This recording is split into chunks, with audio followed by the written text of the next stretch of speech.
एक बार मंत्रक नाम के जुलाहे के सब उपकरण जो कपड़ा बुनने के काम आते थे टूट गए।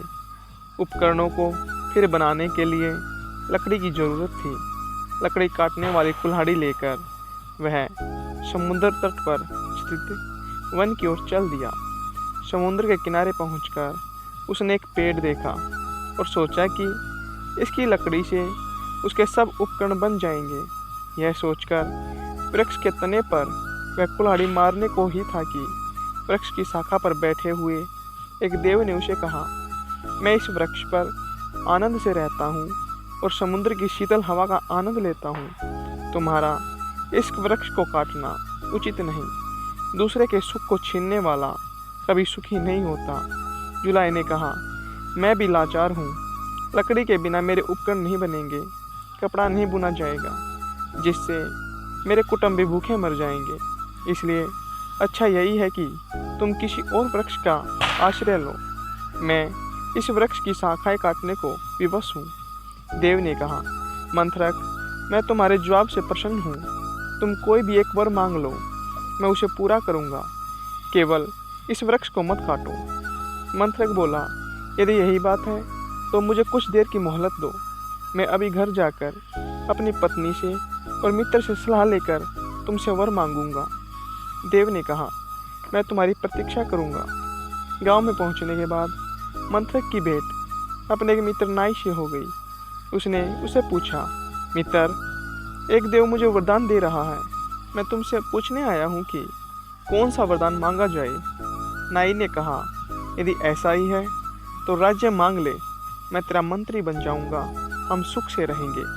तब मंत्रक ने अपनी पत्नी से सलाह लेने के बाद वरदान का निश्चय करने की बात नाई से कही। नाई ने स्त्रियों के साथ ऐसी मंत्रणा करना नीति विरुद्ध बतलाया।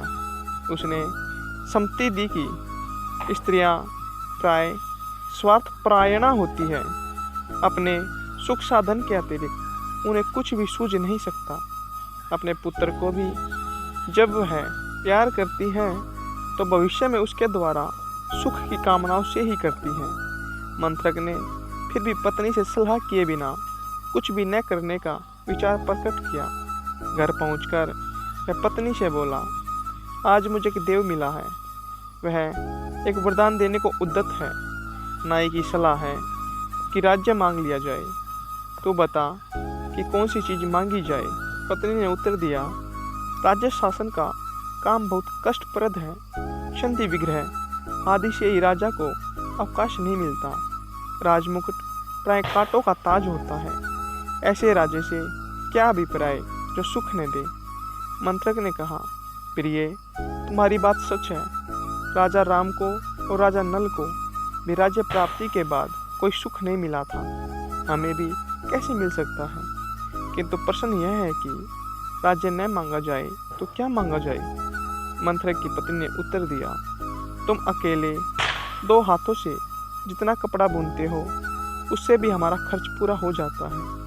यदि तुम्हारे हाथ 2 की जगह 4 हो और सिर भी 1 की जगह 2 हो तो कितना अच्छा हो।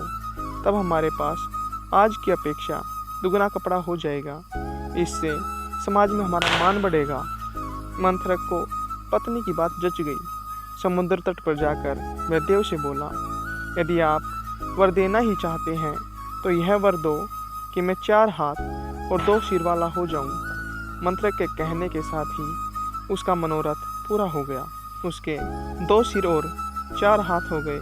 किंतु इस बदली हालत में जब वह गांव में आया तो लोगों ने उसे राक्षस समझ लिया और राक्षस कहकर सब उस पर टूट पड़े।